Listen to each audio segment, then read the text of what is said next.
Hello दोस्तों, नमस्कार, welcome, स्वागत है आप सभी का। दोस्तों आज हम बात करने वाले हैं 15 जनवरी से बनने वाली सभी महत्वपूर्ण करंट अफेयर्स जो आपके परीक्षा में बन सकती हैं। दोस्तों जैसा कि पता है आपको, एनटीपीसी सीबीटी 1 का रिजल्ट आ चुका है। सीबीटी 2 की तैयारी में जुट जाइए और ग्रुप डी का एग्जाम भी आपका हो सकता है अगर कोविड के हालात ठीक रहे तो दोस्तों उनको लेकर हमारी ये करंट अफेयर्स की सीरीज बहुत ही महत्वपूर्ण है, तो आप इसे जरूर देखा करिए वीडियो को पूरा। और जो भी सवाल आपसे पूछा जाए, जो भी जानकारी आपको दी जाए, उसका जवाब कमेंट में जरूर दिया करिए। चलिए बिना समय खराब किए स्टार्ट करते हैं पहले सवाल से। पहला सवाल आपके पास आ गया है, सशस्त्र बल वयोवृद्ध दिवस किस तिथि को मनाया जाता है? आर्म्ड फोर्स वेटरन्स डे आप कब मनाते हो? 15 जनवरी को, 14 जनवरी को, 13 जनवरी को या फिर 16 जनवरी को? तो सही जवाब हो जाएगा ऑप्शन नंबर बी, यानी कि 14 जनवरी को। तो भारत में सशस्त्र बल वयोवृद्ध दिवस 2017 से हर साल 14 जनवरी को मनाया जाता है। इस दिन का उद्देश्य राष्ट्र की सेवा में हमारे दिग्गजों की निस्वार्थ भक्ति और बलिदान का सम्मान करना है। 2022 में आप जो मनाएंगे वो होगा छठा सशस्त्र बल वयोवृद्धि दिवस। ध्यान रखिएगा 6 नंबर का है। यह 14 जनवरी 1953 को सेवानिवृत्त हुई भारतीय सशस्त्र बलों की पहले भारतीय commander in chief field marshal KM Cariappa ji की उन्नति को और उनकी मान्यता देने के लिए मनाया जाता है। तो इस बात को आप याद रखेंगे। अब बात यहाँ पर हो रही है हमारे सेनाओं की, तो आप सभी कमेंट में हमें जरूर लिखेंगे कि आपने तीनों सेनाओं के दिवस कब मना रखे हैं। आर्मी डे, नेवी डे और एयर फोर्स डे। आपने इन तीनों के दिवस कब मनाए हैं, इसका जवाब हमें कमेंट बॉक्स में जरूर दीजिएगा। चलिए बात करते हैं अपने सवाल नंबर 2 की, और ये बहुत बहुत इंपॉर्टेंट क्वेश्चन दोस्तों, इसे याद रखिएगा। इंदिरा डेविस को किस बैंक का MD एंड CEO नियुक्त किया गया है? तो हाल ही में इंदिरा डेविस को किस बैंक का MD एंड CEO बनाया गया? Ujjivan small finance bank, Jammu Kashmir bank, RBL bank या इनमें से कोई नहीं। तो सही जवाब की अगर बात करें तो ऑप्शन नंबर ए हमारा सही हो जाएगा, यानी कि उज्जीवन स्मॉल फाइनेंस बैंक। आप बता दें कि भारतीय रिजर्व बैंक ने उज्जीवन स्मॉल फाइनेंस बैंक के प्रबंध निदेशक और मुख्य कार्यकारी अधिकारी यानी कि MD एंड CEO के रूप में इंदिरा डेविस की नियुक्ति की है। यह पद नितिन चुग के अचानक पद से हटने के बाद 3 महीने से खाली पड़ा था। तो नितिन चुग का स्थान लिया है इंदिरा डेविस ने।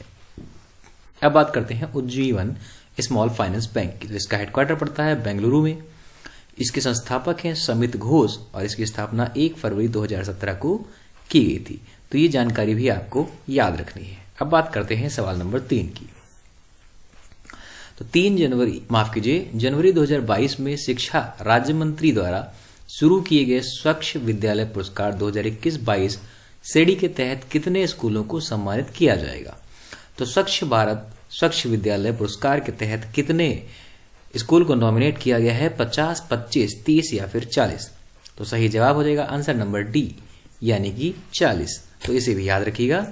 शिक्षा राज्य मंत्री सुभाष सरकार ने 12 जनवरी 2022 को आभासी रूप से स्वच्छ विद्यालय पुरस्कार 21-22 का शुभारंभ किया। राष्ट्रीय स्तर पर समग्र श्रेणी के तहत पुरस्कारों के लिए 40 स्कूलों का चयन किया गया है। इस योजना के तहत पुरस्कार राशि को इस वर्ष 50,000 रुपए से बढ़ाकर 60,000 रुपए प्रति स्कूल कर दिया गया है। तो ये बात भी आपको याद रखनी होगी। शिक्षा मंत्री कौन है? सुभाष सरकार। कितने स्कूल? 40। राशि कितना बढ़ाया गया है? 10,000, 50,000 से 60,000 कर दी गई। तो ये 3 बातें भी आपको याद रखनी होंगी। अब बात करते हैं सवाल नंबर 4 की। तो ग्लोबल प्राइवेट बैंकिंग अवार्ड 2021 में किस बैंक को भारत में सर्वश्रेष्ठ निजी बैंक के रूप में नामित किया गया? ग्लोबल प्राइवेट बैंक में किसको टॉप स्थान मिला है? तो आपका जवाब है, ऑप्शन पढ़ लेते हैं पहले, south Indian bank, axis bank, HDFC bank या फिर कोटक महिंद्रा बैंक। जवाब आप सभी को पता चल रहा है, HDFC बैंक यहाँ का सही जवाब हो जाएगा। अब आइए इसके बारे में जान लेते हैं। तो प्रोफेशनल वेल्थ मैनेजमेंट PWM द्वारा एक आभासी समारोह में आयोजित ग्लोबल प्राइवेट बैंकिंग अवार्ड्स 2021 में HDFC बैंक को सर्वश्रेष्ठ निजी बैंक के रूप में नामित किया गया है। PWM एक धन प्रबंधन पत्रिका है जिसे फाइनेंशियल टाइम्स ग्रुप के द्वारा प्रकाशित किया जाता है। अब बात करें अगर HDFC बैंक की, तो इसका हेडक्वार्टर पड़ता है मुंबई में। शशिधर जगदीशन इसके CEO हैं। इसकी स्थापना 1994 में की गई थी। इसके अध्यक्ष अतानु चक्रवर्ती जी हैं। तो ये भी आपको याद रखना है। अब हम बात करते हैं सवाल नंबर 5 की। और वेरी मोस्ट इंपॉर्टेंट क्वेश्चन दोस्तों, इसे ध्यान रखिएगा। 2 दिवसीय कचाई लेमन फेस्टिवल किस राज्य में शुरू किया गया? तो कचाई लेमन फेस्टिवल आपने कहाँ मनाया? मणिपुर, मेघालय, नागालैंड या फिर सिक्किम? तो आप देख सकते हैं कचाई लेमन मणिपुर, इंडिया। तो जवाब अगर बात करेंगे सही तो जवाब हो जाएगा हमारा मणिपुर, यानी कि ऑप्शन नंबर ए यहां पर सही जवाब हो जाएगा। बात करें तो 2 दिवसीय कचाई लेमन फेस्टिवल का 18वां संस्करण मणिपुर में उखरूल जिले के कछाई गांव के स्थानीय मैदान में शुरू हुआ। तो कौन सा संस्करण है दोस्तों? 18वां है। कहां पे हुआ? मणिपुर में हुआ। इस अनोखे प्रकार के नींबू फल को बढ़ावा देने और नींबू किसानों को प्रोत्साहित करने के लिए हर साल कचाई लेमन फेस्टिवल का आयोजन किया जाता है। तो ये बात भी आपको याद रखनी है। बात हो रही है मणिपुर की। तो मणिपुर का विलय भारत में 15 अक्टूबर 1949 को हो गया था। इसकी राजधानी है इम्फाल। इसमें जिले हैं 16। राज्यपाल यहाँ के हैं LA गणेशन। मुख्यमंत्री N बीरेन सिंह है। विधायिका 1 सदनी चलती है 60 सीटों के साथ। राज्यसभा की सीटें 1 हैं, लोकसभा की सीटें यहाँ पर 2 हैं। दोस्तों मणिपुर का केबुलामजाओ नेशनल पार्क बहुत फेमस रहता है, आप सभी को पता है। इसे फ्लोटिंग पार्क भी कहा जाता है। तो ये बात भी आपको याद रखनी है। अब बात करते हैं सवाल नंबर 6 की। तो India state of forest report ISFR 2021 के अनुसार वन क्षेत्र में वृद्धि के मामले में कौन सा राज्य शीर्ष पर है? तो अभी एक रिपोर्ट आई है ISFR की, उसके आधार पर कौन सा राज्य वन के मामले में टॉप पर रहा है? विकल्प है तमिलनाडु, महाराष्ट्र, आंध्र प्रदेश या फिर हरियाणा। तो 6 नंबर का सही जवाब है ऑप्शन नंबर C, यानी कि आंध्र प्रदेश। अब आइए जान लेते हैं। तो वन क्षेत्र में वृद्धि के मामले में शीर्ष 5 राज्यों की अगर हम बात करें तो पहला आंध्र प्रदेश 647 वर्ग किलोमीटर, फिर तेलंगाना 632, उड़ीसा 537, कर्नाटक 155 और झारखंड 110। तो ये आपके शीर्ष 5 स्टेट रहे हैं, जिनमें आंध्र प्रदेश सबसे पहला है। अब बात हुई है आंध्र प्रदेश की। तो इसका गठन 1 नवंबर 1956 को किया गया था। राजधानी फिलहाल 3 है, अमरावती, विशाखापट्टनम और कुर्नूल।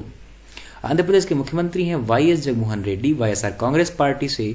गवर्नर है यहाँ के विश्वभूषण हरिचंद और न्यायाधीश हैं अरूप कुमार गोस्वामी। तो ये बात भी आपको आंध्र प्रदेश से पता होनी चाहिए। आप कमेंट बॉक्स में जरूर जवाब दीजिएगा दोस्तों, भाषा के आधार पर गठित होने वाला भारत का पहला राज्य किसे कहते हैं?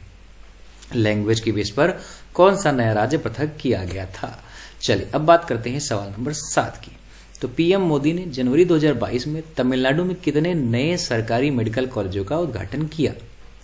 तो PM मोदी जी ने तमिलनाडु में कितने नए सरकारी मेडिकल कॉलेज खोले हैं, ये पूछा गया है आपसे। तो देखिए आपके पास लिखा हुआ है 11 न्यू गवर्नमेंट, यानी कि जवाब सही हो जाएगा ऑप्शन नंबर C।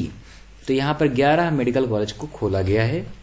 प्रधानमंत्री नरेंद्र मोदी ने 12 जनवरी 2022 को वीडियो कॉन्फ्रेंसिंग के माध्यम से तमिलनाडु के अंदर 11 नए सरकारी मेडिकल कॉलेज और केंद्रीय शास्त्रीय तमिल संस्थान CICT के नए परिसर का उद्घाटन किया। बात हुई है तमिलनाडु की। तो तमिलनाडु की राजधानी है चेन्नई। राज्यपाल है रविंद्र नारायण रवि, यानी कि RN रवि। मुख्यमंत्री हैं MK स्टालिन। विधानसभा की 235 सीटें यहाँ पे हैं। राज्यसभा की सीटें हैं 18 और लोकसभा की 39 सीटें यहाँ पर हैं। तो ये बात आपको तमिलनाडु से याद रखनी होगी दोस्तों। तमिलनाडु से एक बहुत इंपॉर्टेंट खबर बन सकती है जिसके बारे में आप सभी जानते हैं, मैं आपसे पूछना चाहूंगा। अभी हाल ही में तमिलनाडु की सरकार ने कपड़े के थैले ले जाने के लिए बोल दिया है, प्लास्टिक के थैलों को प्रतिबंधित किया है। यह किस योजना के तहत किया है? आप कमेंट बॉक्स में जवाब जरूर दीजिएगा। तो किस योजना के तहत उसने प्लास्टिक को बैन किया? बात करते हैं सवाल नंबर 8 की। तो गगनयान मानव अंतरिक्ष कार्यक्रम के लिए क्रायोजेनिक इंजन का सफलतापूर्वक परीक्षण किया है। किसने किया है? इसरो ने, DRDO ने, नासा ने या रॉसकॉस्मॉस ने? 8 नंबर का सही जवाब हो जाएगा हमारा प्यारा इसरो, यानी कि ऑप्शन नंबर A। इसरो ने इसरो प्रोपल्स कॉम्प्लेक्स यानी कि IPRC महेंद्रगिरी तमिलनाडु में 720 सेकंड की अवधि के लिए गगनयान कार्यक्रम के लिए क्रायोजेनिक इंजन की योग्यता परीक्षा सफलतापूर्वक आयोजित की है। तो इसे याद रखिएगा। अब बात हो रही है इसरो की। तो इसरो के अध्यक्ष और आंतरिक सचिव हैं डॉक्टर S स्वामीनाथन। इसरो का मुख्यालय बेंगलुरु कर्नाटक में है। इसरो की स्थापना 15 अगस्त 1969, याद रखिएगा। अगर हम बात करें तो स्वामीनाथन जी ने के सिवान की जगह ली है। अभी रिसेंटली में हमने आपको करंट में बताया था। चलिए अब बात करते हैं अपने सवाल नंबर 9 की। निम्नलिखित में से किस डाटा सेंटर और प्रबंधित सेवा प्रदाताओं ने जनवरी 2022 में मुंबई में एशिया का सबसे बड़ा गैस इंसुलेटेड सबस्टेशन GIS स्थापित किया है? तो एशिया का सबसे बड़ा GIS कहां पर होगा, ये किसने किया है? Tata communications, GPS global system, next gen या फिर CTRLS। तो 9 नंबर का हमारा सही जवाब है ऑप्शन नंबर डी, यानी कि CTRLS। अब ये क्या है, आइए देखते हैं।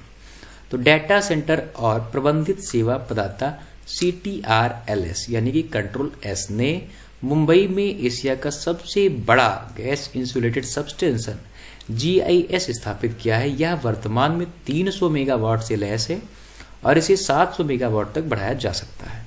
यह 3 लाइन कॉन्फ़िगरेशन N+N+1 द्वारा संचालित किया जाएगा। तो ये भी आपको दोस्तों याद रखना है। बात करेंगे अपने क्वेश्चन नंबर 10 की। निम्नलिखित में से किस कंपनी ने दुनिया भर में क्वांटम कंप्यूटिंग प्रयोगशाला स्थापित करने के लिए IBM के साथ साझेदारी की है? तो क्वांटम कंप्यूटिंग प्रयोगशाला स्थापित करने के लिए IBM के साथ साझेदारी की है किसने? Life sciences lab limited, Illumina, science tech INC या फिर कैप जेमिना। तो सही जवाब हो जाएगा ऑप्शन नंबर डी, यानी कि कैप जेमिना आप देख सकते हैं। अब आइए जानते हैं इसके बारे में। तो कैप जेमिनी ने एक क्वांटम कंप्यूटिंग प्रयोगशाला कैप जेमिनी क्यू लैब की स्थापना की है। यह प्रयोगशाला यूके, पुर्तगाल और भारत में उपलब्ध होगी। क्यू लैब IBM के सहयोग से स्थापित किया गया है। लैब में IBM का नवीनतम 127 क्यूबिट क्वांटम प्रोसेसर ईगल भी होगा। तो ये बात दोस्तों आपको याद रखनी है। कैप जेमिनी ऐसी एक फ्रांसीसी बहुराष्ट्रीय सूचना प्रौद्योगिकी सेवा और परामर्श कंपनी है। इसका मुख्यालय आपको पेरिस, फ्रांस में दिखेगा। CEO इसके एमान एस कैप जेमिनी है। तो ये बातें आपको याद रखनी है दोस्तों। बात करते हैं सवाल नंबर 11 की। हाल ही में दक्षिण कोरिया ने पॉस्को ने किस राज्य में स्टील मिल स्थापित करने के लिए अदानी समूह से समझौता किया है? तो पॉस्को जो कि दक्षिण कोरिया की कंपनी है, अदानी समूह के साथ कौन से राज्य में इसने MOU पर हस्ताक्षर किए? उत्तराखंड, हिमाचल या फिर गुजरात या इनमें से कोई नहीं। तो सही जवाब है हमारा गिफ्ट सिटी यानी कि गुजरात। आइए, अदानी समूह और दक्षिण कोरिया की सबसे बड़ी इस्पात निर्माता कंपनी पॉस्को ने भारत में व्यापार के अवसरों का पता लगाने के लिए समझौता ज्ञापन MOU पर हस्ताक्षर किए। इसमें मुंद्रा, गुजरात में एक हरित पर्यावरण के अनुकूल एकीकृत स्टील मिल की स्थापना भी शामिल है।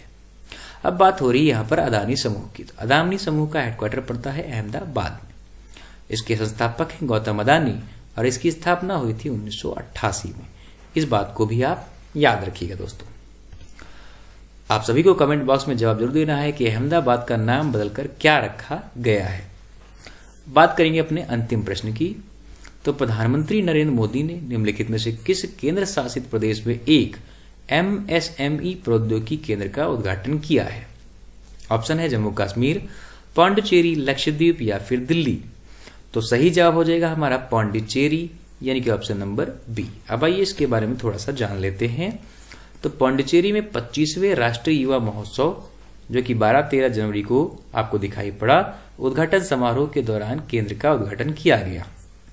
उन्होंने पांडिचेरी में एक ओपन एयर थिएटर के साथ एक आधुनिक सभागार, पेरुंथलाइवर, कामराजार, मणि मंडपम का भी उद्घाटन किया है। तो दोस्तों ये भी आपको याद रखना है। आज की हमारी करंट अफेयर्स दोस्तों यहाँ पर खत्म होती है। हमारे कंटेंट में अगर आपको कुछ भी अच्छा लग रहा है या कुछ कमी लग रही है तो उसका जवाब कमेंट बॉक्स में जरूर बताया करें ताकि हम उसमें सुधार ला सके। आज की वीडियो में इतना ही। मुलाकात करेंगे कल सुबह 6 बजे नई वीडियो नई करंट के साथ। आज के लिए इतना ही। नमस्कार, धन्यवाद, जय हिंद दोस्तों।